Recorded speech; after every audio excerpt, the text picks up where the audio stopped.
C'est une grâce aux yeux par Nankolo, de vivre événement dans le cadre du ministère de Nabiso, Nzambaz Lokum.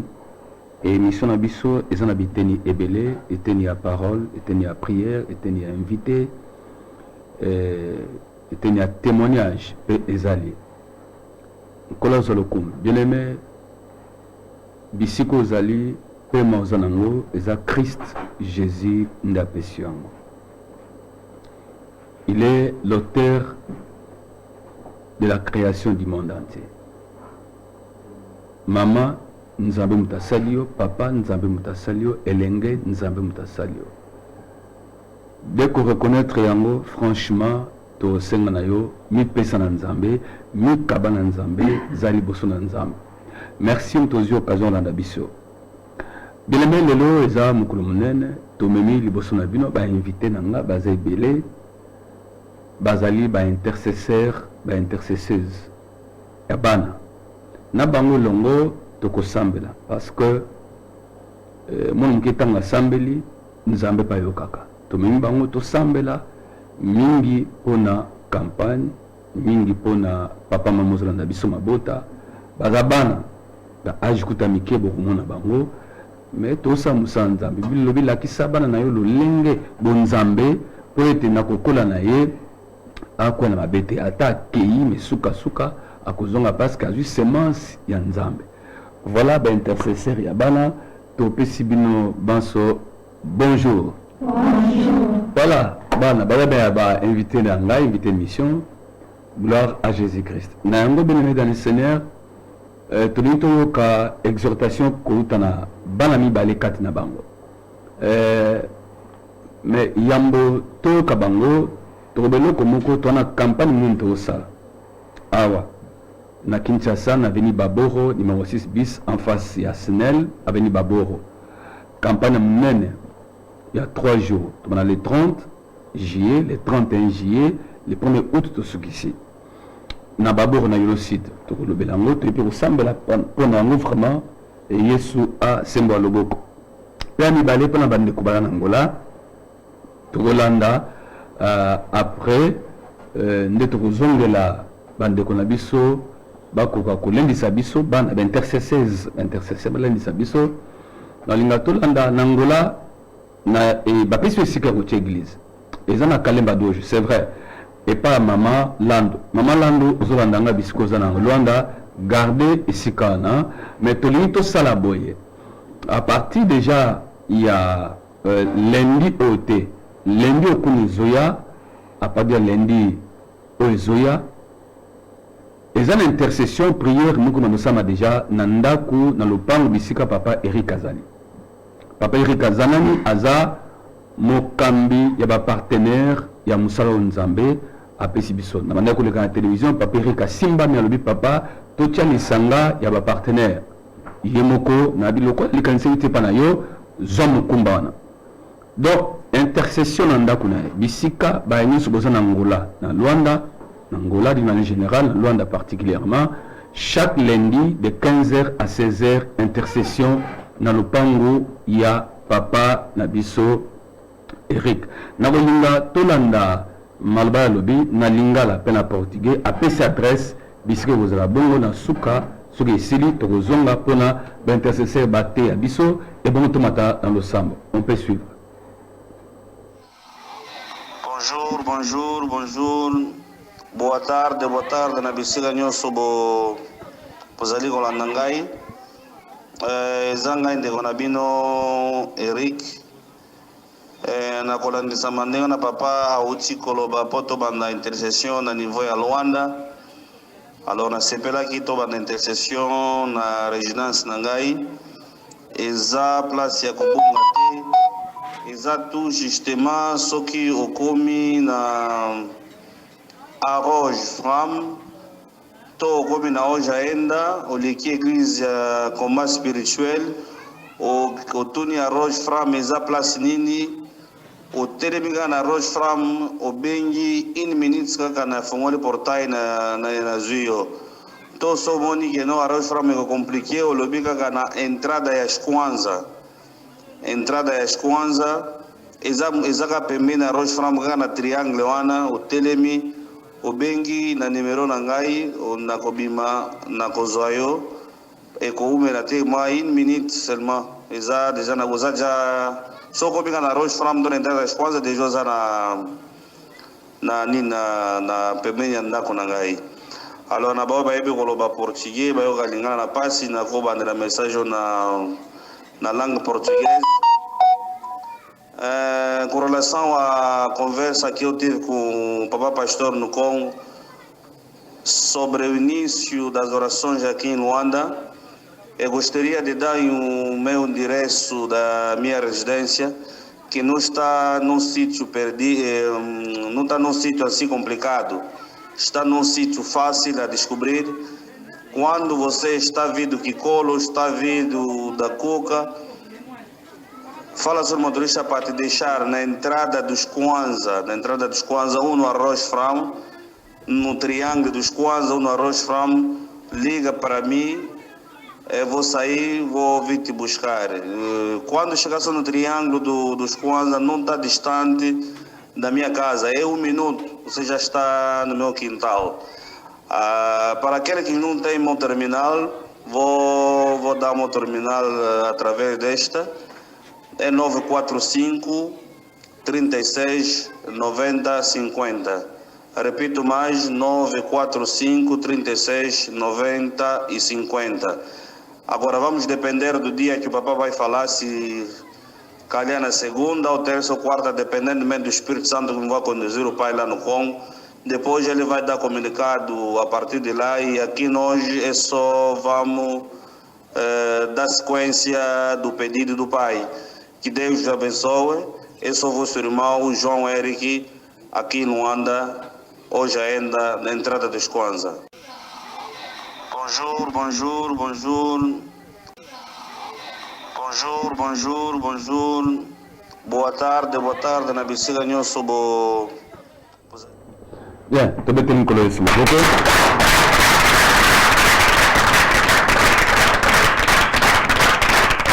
Merci.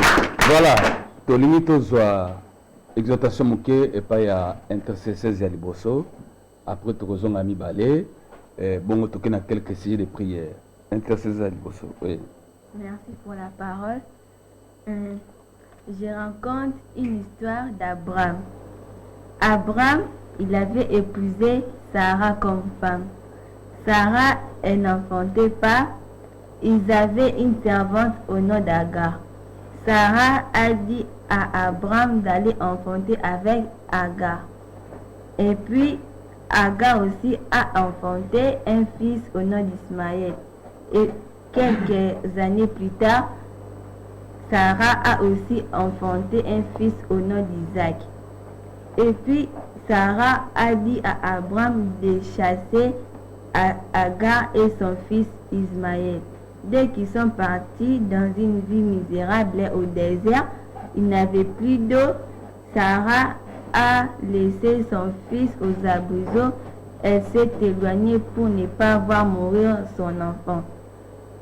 Et puis, son enfant, il plairait à Dieu. L'ange de Dieu est descendu sur Agar.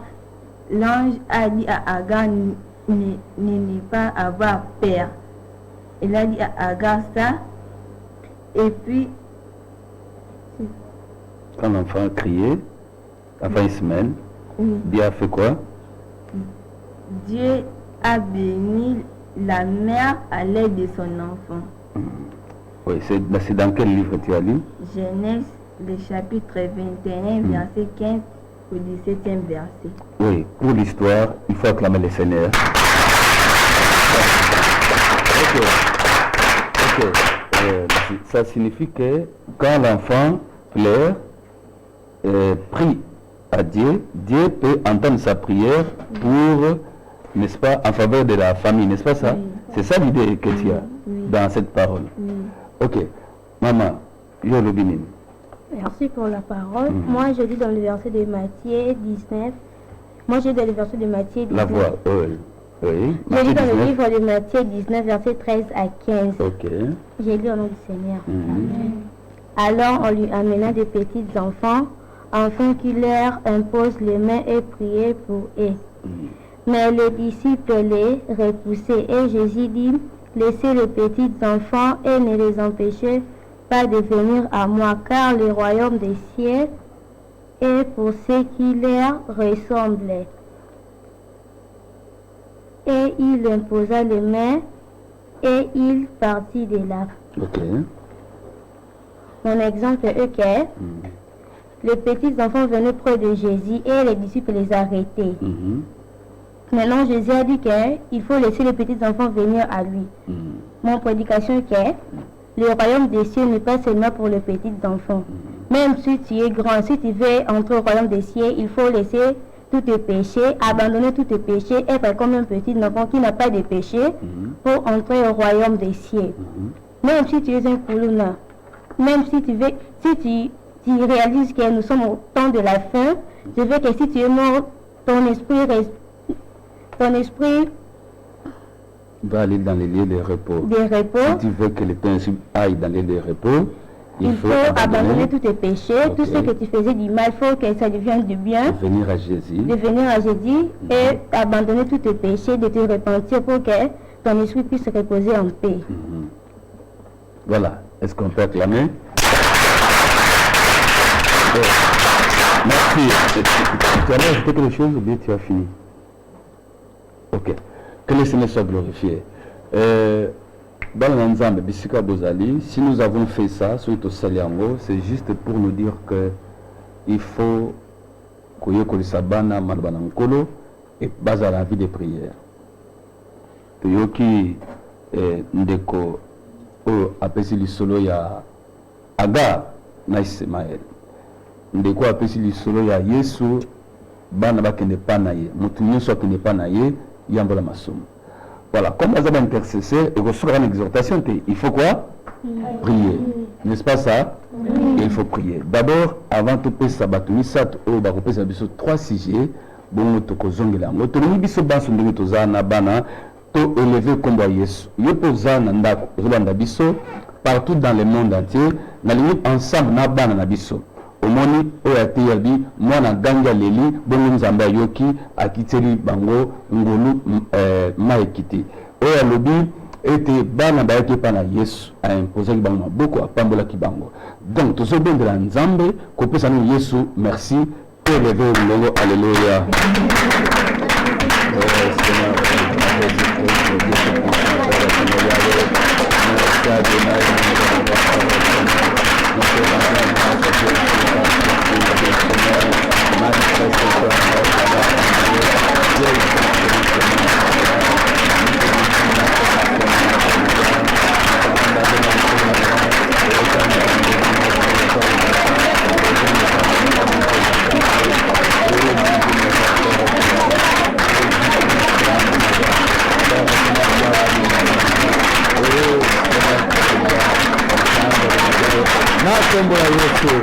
Demain, ce que tu yoka intercesseur, na intercesseuse, qu'on peut s'abisso assis de prière à haute voix, bongo bisikoza, landa était utilité à exhortation mukende kwa lobi que Ismaël a ganga ki a lelaki bongo nzamba yokaki. Bien aimé na lingi na prière o ya tamu ki na bana. Tant au sambela nzamba yoka bango pona bino. Intercesseur à liboso. APCCG. Tukiko tika Jericho na biso na maboko na Nzambe. Nzambe opere ba miracle to bondeli.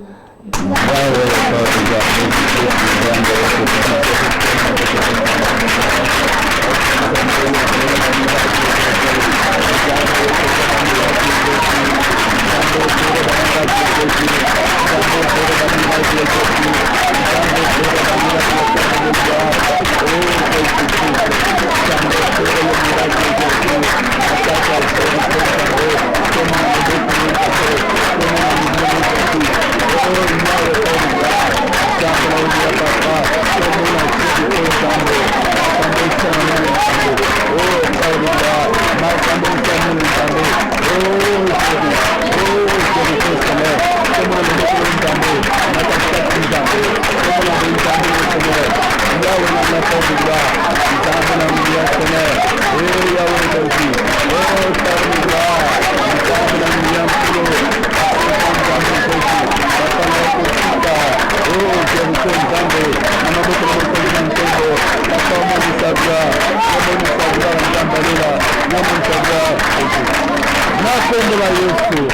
Jéricho bien-aimé ezali dispensation au Nzamba pesibiso pour enseignement, prière et Nzamba kitaramakasi dans Josué chapitre 6 1 27 sur le temps au moins les kamba Jéricho. Yango boki intercesseurs oyo apesi sujet pour Jéricho. Tozo yango donc sans moti le 25 mai tozo bon de la pona yango. Alors to pesi mo pas deuxième intercesseur.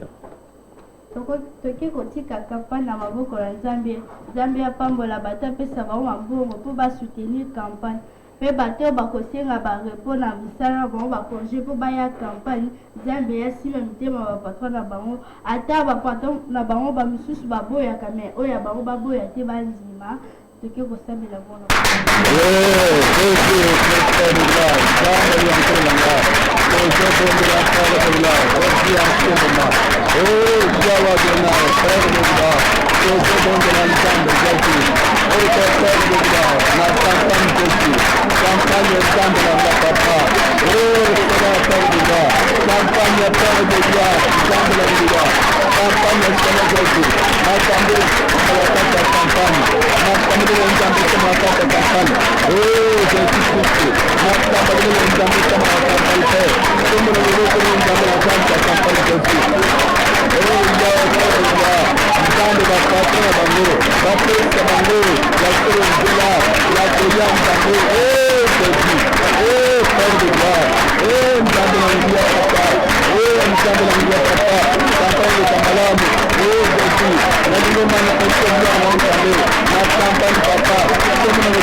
campagne to sala eza ekobanda le 30 juillet, samedi le 31 juillet, dimanche le 1er août, lundi.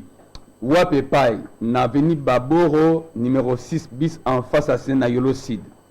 Soko okomi na Victoire Ozukaka transport que nzela ki mwenza ba okitsaeli boso ya Baboro. Na Baboro d'ailleurs mona pamino kwa munene totie wana ozali ko annoncer déjà campagne. Yango yoki ndeko intercesseurs oyo apesi si moko pona o Italie campagne. Troisième intercesseuse à côté Sabunga, na opération si de prière na bana to bondela Nzambe a ko visiter. Troisième intercesseuse. Toke ko yesa na Nzambe batunyos to balandi biso bamona loboko na Nzambe o bazaki bakoka batambola o bazaki ba aveugle bamona o bazaki ba baba baloba to bondela komanga.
Moi, on appelle ce sujet. Bien aimé, zana confiance, zana foi. Il y a un sujet de prière, ban ba pesi.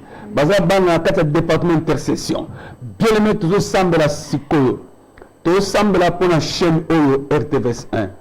Tout Nzambe liwa eno na kata chaîne. Ma be eno na kata chaîne Nzamba la kisa kingai. Tout bien na tele kisa.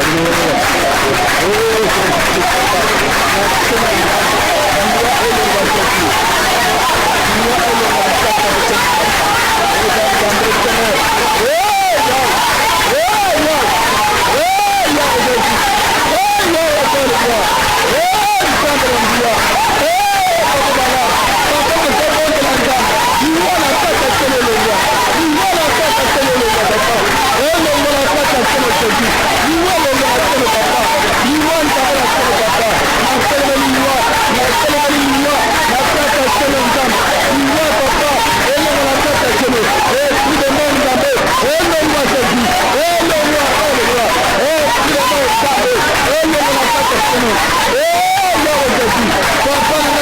bondela yawe alela nzambe nazobondela lelo elema na kati ya sema nzambe Seigneur Jésus yawe Seigneur nzambe nakombola Yesu tozobondela lelo na bana mpona couple nyonso bana mpona ya kobota lokola bana baye kosambela baintercesseur ya bana baye kosambela mpona bino bozala kondima couple bozala mpona kobota na priere ya bana oyo intercession bazosala nzambe azopoza bino bana tosambela kombola Yesu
lelo tozobondela nzambe makasi mpenza bao nyonso bandoki bakangi bango babloke bango balobi bakoavanse te na vie na bafamille lokola bino bana bozosambela nzambe ayokaki losambo ya Ismael toyebisa nzambe ete bazoso bakangama bazolanda biso tozokangola bango fungola bango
tozobondela makasi bao nyonso bakangama ya kindumba bali na kindumba banso bakangama masanga bali na masanga bakangama na bakiluka bakise mpe banganga balongwa kuna sambela na komo ya siko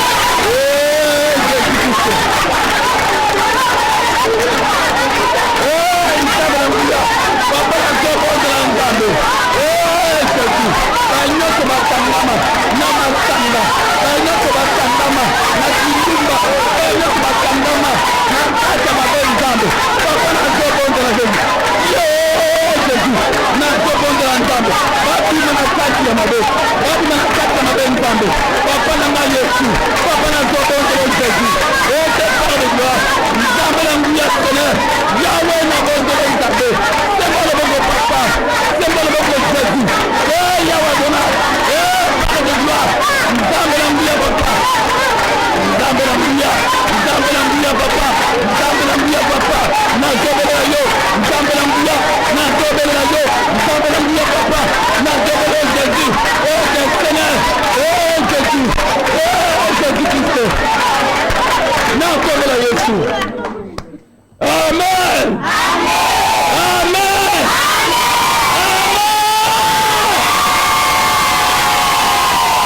voilà baza bana mekati na bango bakuba na losambo nalingi sikoyo bien toyebisa nzambe nzambe asala kokamwa na kati ya kampagne na kati ya kampagne ata moto yango aza wapi deke akolanda biso nzambe avisite ye lia nzambe kita deke na bakosambela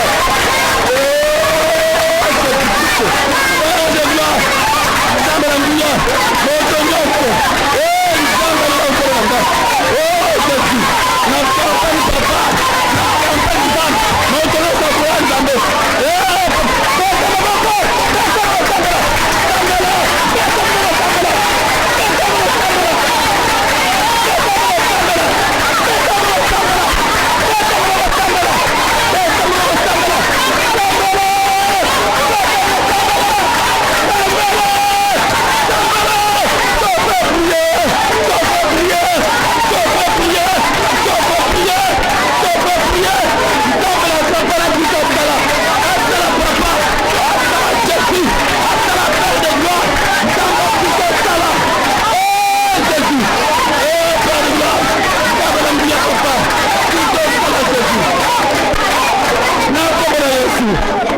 Amen.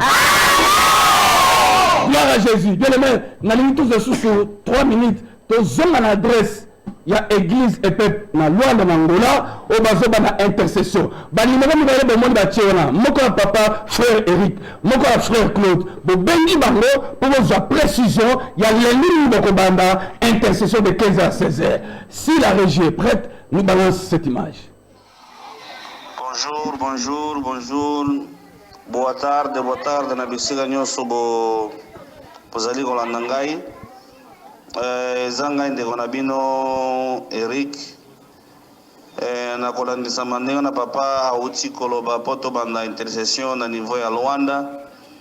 Alors na sepelaki to banda intercession na résidence na ngai eza place ya kobunga te eza tout justement soki okomi na Arroge Fram to komi na oja enda oleki église ya combat spirituel otuni ya Roche Fram eza place nini otelemi kaka na Roche Fram obengi 1 minute kaka na fongoli portail na zwi yo to so omoni ke no a Roche Fram eko compliqué olobi kaka na entrada ya Shkwanza eza ka pembeni na Roche Fram kaka na triangle wana otelemi obengi na numero na ngai na kobima na kozwa yo ekoumela te ma 1 minute seulement eza déjà na bozaja soko binga na Roche Fram don entrer je pense déjà za na pembeni ya ndako na ngai. Alors na bao bayebi koloba portugais bayo kalingana na pasi na ko bandela message na langue portugaise. Com relação à conversa que eu tive com o Papa Pastor no Congo sobre o início das orações aqui em Luanda, eu gostaria de dar meu endereço da minha residência, que não está num sítio perdido, não está num sítio assim complicado, está num sítio fácil a descobrir. Quando você está vindo do Kikolo, está vindo da Cuca, fala sobre o motorista para te deixar na entrada dos Kwanza, um no Arroz Fram, no triângulo dos Kwanza, um no Arroz Fram, liga para mim, eu vou sair, vou vir te buscar. Quando chegar no triângulo dos Kwanza, não está distante da minha casa, é 1 minuto, você já está no meu quintal. Para aquele que não tem meu terminal, vou dar meu terminal através desta. É 945 36 90 50. Repito mais, 945 36 90 e 50. Agora vamos depender do dia que o papai vai falar, se calhar na segunda ou terça ou quarta, dependendo do Espírito Santo que vai conduzir o pai lá no Congo. Depois ele vai dar comunicado a partir de lá e aqui nós é só vamos dar sequência do pedido do pai. Que Deus te abençoe. Eu sou vosso irmão João Eric, aqui em Luanda, hoje ainda na entrada dos Kwanza. Bien, tu peux tenir ce matin. Alléluia.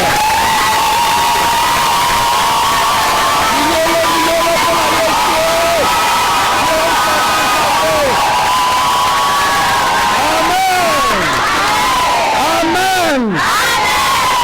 Voilà. Bisika bana baza vieux ali. Amen. Ok, tu fais le téléphone, juste attends 3 appels kaka. Bongo mwana a coupé sa combo na e pa pesi famika mbote. Parce que télévision de Kambangonga n'a fait le téléphone pour 3 appels seulement. Vraiment 3 appels kaka. 3 appels. Oui, premier appel. Tout le monde outil. Oui, allô? Bon dia, boa tarde, papa. Boa tarde, maman. Comment on a béni là? Oui, maman. On a béni, maman. Nalanda bemiso na banda kona jour banda kona alanda kango. Oui. Nalingi osambela mpona ngai nazalaki na zemi naki hôpital akoti échographie baobi na ngai eza kise. Nalingi obondela mpona ngai nzambe na yo asalela nga miracle. Ok, prière oyo tosala na bana yo mpo olandi yango? Ok, merci comme ça. Après mission, au benga to solo la méthode semble la pour la maman. Qui bine moko, maman na zemi na ke échographie babi et reçu zemité. Tous les ensemble. Le coup de banda qui zemi et reçu babi na zemi.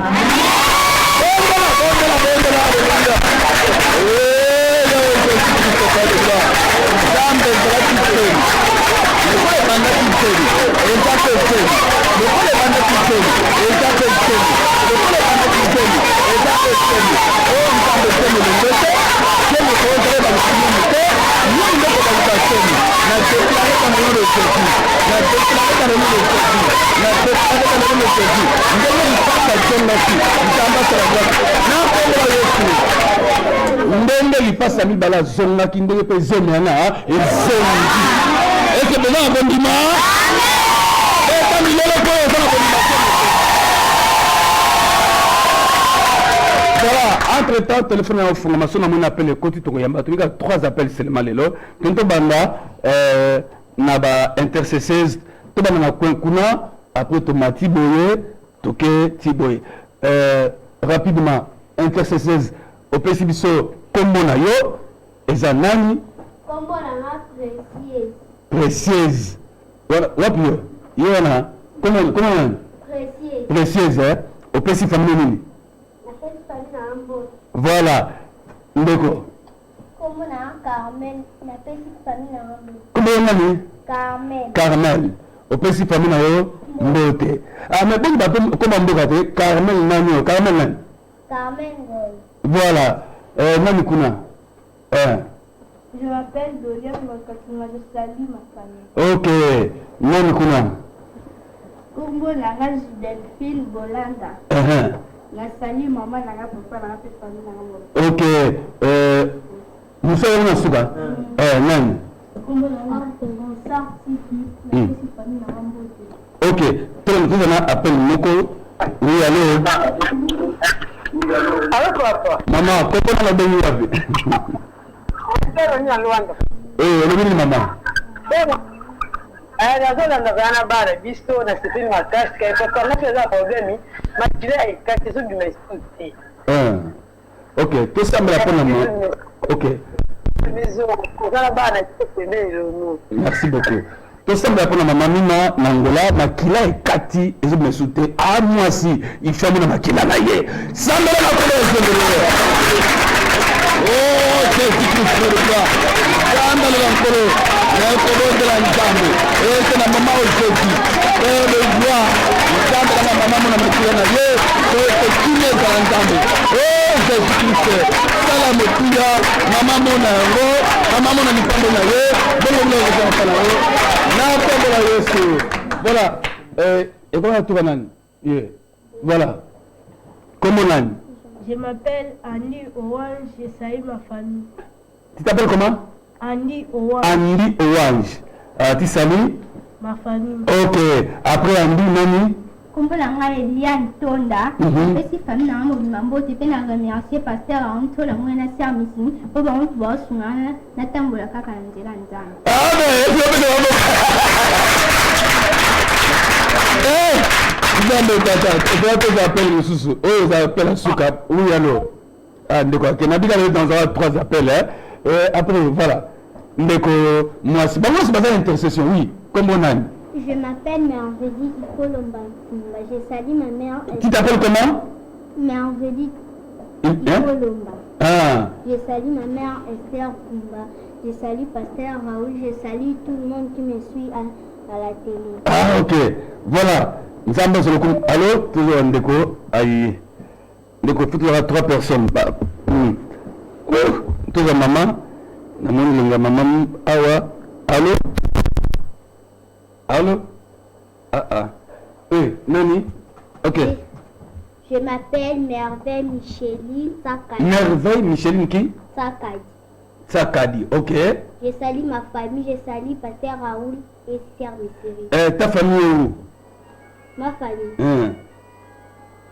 Ta famille habite où? Ah, OK. Oui, allô?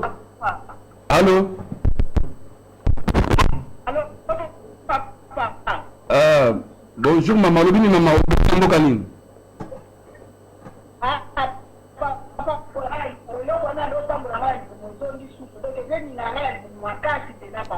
eloko nini ah olandi prière na bana tosali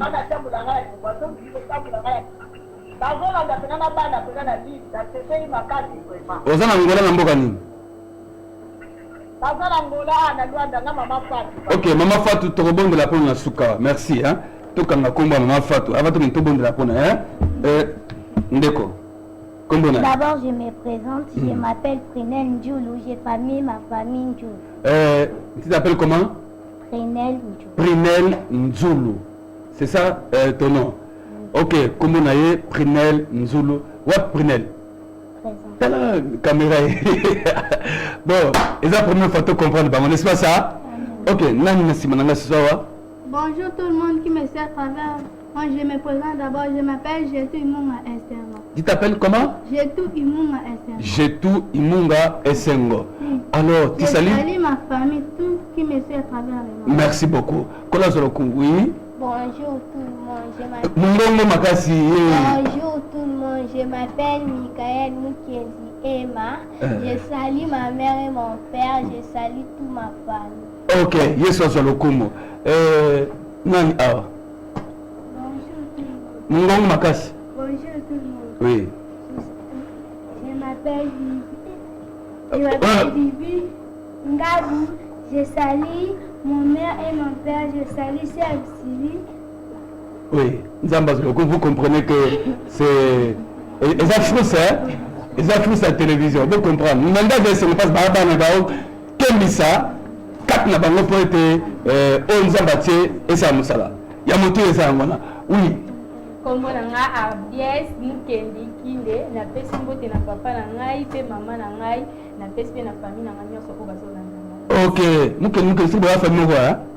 Ok, oui, comment on Je m'appelle Belvin Tolo Kabiza, je salue ma mère, le pasteur Raoul et frère Ephraim. Ah, toi c'est Belvin Tolo Kabiza. La fille de qui?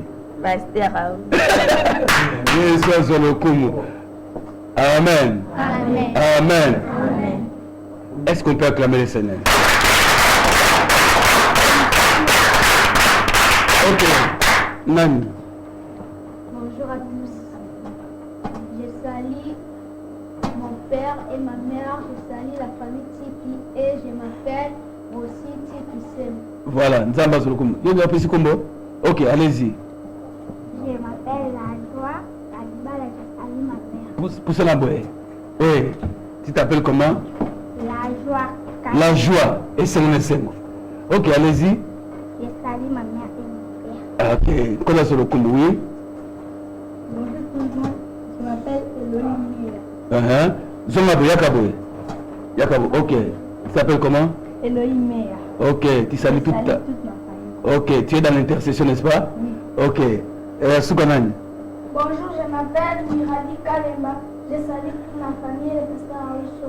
Ah, tu t'appelles comment? Miradi Kalema. Miradi Kalema. Regarde la télé, la caméra là. Miradi Kalemba. Ok, mais tout ça s'est présenté dans la maison, hein? Bibiso va me pagater, hein? Ok.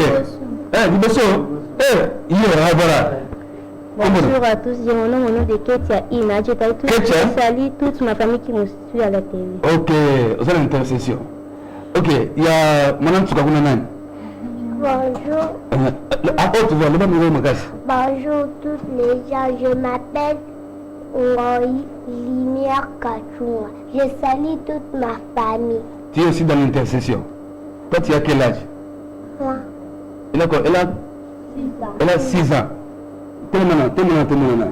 Vous êtes l'intercesseuse. Vous êtes l'intercesseuse. Papa, je ne voilà. Voilà. Ensemble, ensemble. Oh, Manan Souka. Manan Souka. Tu peux te laisser ma boue pour le moment. Voilà. Bazana va encadrer na bango, un cola sur le Kumu. Ils peuvent donner quand même leur nom. Nous commençons par celle-là. Voilà. Comment on a pas la référence à Pessimbo Télémonteneur Sozolanda. Ok. Un déco. Rapide. Comment on a eu c'est Karine? Na Pessimbo Télémonteneur Balandi pour Bazolanda Biso, on t'a passé là où tout le rapambo la vie. Ok, un déco. Comment on a maman le fils à la Pessimbo Télémonteneur Sozolanda. Voilà, tu es vraiment Mutasuka. Oui, allô? Ok, on a 3 personnes en tout cas. Tout semble là, si nous sommes à la fin, on me fait signe. Tout semble là. On a bandeko obabengi, maman Fatou. Alors, loko moko boyo tambona libumu. Tout le sang zambe, et loko wana epikwama. Epikwama. Tout semble dans communauté.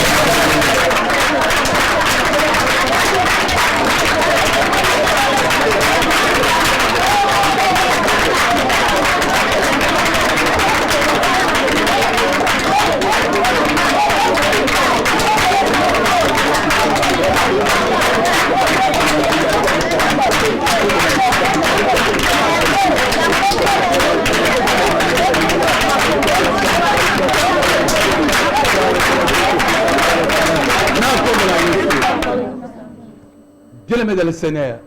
Tout lundi, intercession à Bana. Ils allaient cambo à la télévision, franchement. Mais ce qu'on y est, c'est que nous sommes là. Nous retraite. Nous sommes là. Nous sommes là. Nous sommes là. Banda na mwana nsuko monia. Ba okumisa nzambe. Yango to lingi moboti nyoso bisiko zana Congo pe libanda Congo. Tinda ba na katne tonga. Baye kola ko sambela baye ko otanga ko yeba malobana nzambe, connaissance de la parole de Dieu. Ba ko sunga yo mpaka papa, soko mpaka mama ko mpaka ozuko atako telemate lo sambo a mwana e ko sunga ndenge lo sambo ya Ismaël e sungaki Agar. Pour être Yesu a sengi bana ba epanaye. Bien aimé dans le Seigneur. Tozolo baboye. Campagne ezana Congo.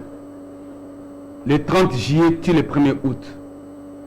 Sokoye, au moins, appelé Bana Oyo, Moussa Bassana 4 intercessions. Parce que bon de la paix pendant 3 jours, on a 4 talibango pour être campagne de Kamala. Yango to senga lisungi. Na mutu nyoso. Oyo simbami. Awa na Congo. Libanda Congo lobi, pasteur, na otinda ba instrument. Pasteur, na otinda misolo pour soutenir organisation mobimba campagne et koza malam. To tie montante no simba mika lui pasteur ngana contribuer au benga ba numéro wana ka ba numéro wana bien aimé nzamba osala ngolo et soko lingi poza na ngola ozana ngola olingo contribuer pour la campagne oyo au benga ba numéro ya bande komi ba na tie wana ya frère Eric na frère Claude au bengi bango biso modalité nini okotindela biso awa po ete sunga musala nzambe bien mais to mona bato ba soutenir musala nzambe nzamba soutenir vie na bango e kondima lo samba bana basali awa bien aimé zana kondima ke nzamba ko visiter yo lokola nzamba yo kaki kolela ya Ismaël. Je reprends ça, les cris d'Ismaël, la prière d'Ismaël. Bon nzamba salaki bien mais nana kondima ete émission talakango yebisa nzambe bana olo kwa babondeli ponanga ata bayebi nga te nzambe priere bano basali esimba ngai ekangola ngai epesa nga solution na makambo naza nango et c'est possible au nom de Jésus-Christ. Bien aimé tozobeta sete pour la campagne wana et moi au mbaya main tozana quatre églises et peuple toute la semaine toza de 16h30 à 19h30 dimanche 8h à 12h. On a Jéricho, et un moment de prière, Tobandang lelo, et un moment de prière, Makas, moment d'enseignement, moment où onction zokita Makas, et ça moment où peut Nzamba Salaki, grâce, miracle bozoyoka, et baba pas semble babotem ne kara des ans, tant que comme dans 7e chapitre, pour toquer nango, naba chapitre, tant que comme dans 7e chapitre, nde, bikamo oyeko salam, comme dans 23e nango, tomade depuis 2015, de l'eau 2022. Yango na bondeli de komoko ozana yolo ozana kauka oza sikani c'est facile l'adresse Baboro numéro 6 bis en face à Sinel so comme kana kimwenzana omona ndena autour bane bandeli pendant munene tchami wana bongo na cadre autre resenga lisungi to lingi to cha pendant munene pe na rond-point victoire pendant munene ya 8 mètres 5 sur 5 Taga 8 mètres 6, 5 c'est que ça peut coûter. Tonito tchapano mususu na capella wana o ezo séparé mumbele na yolo. Donc bisika chama wa pano eza mo ebele mais toza bité na moyen yango to sengi bien aimé dans le Seigneur yo o simba une mission oyo soutenir biso soutenir campagne to comme na sous émission vraiment na sous émission le cara chaque jeudi na RTVS 1 awa jeudi na 16h10 dimanche na 17h10 yango to pesibino mbote Yesu soka zongite toko kutana bayangola bokutana lundi bobenga ba numéro na to pesi bango mbote to acclamer Jésus. Amen.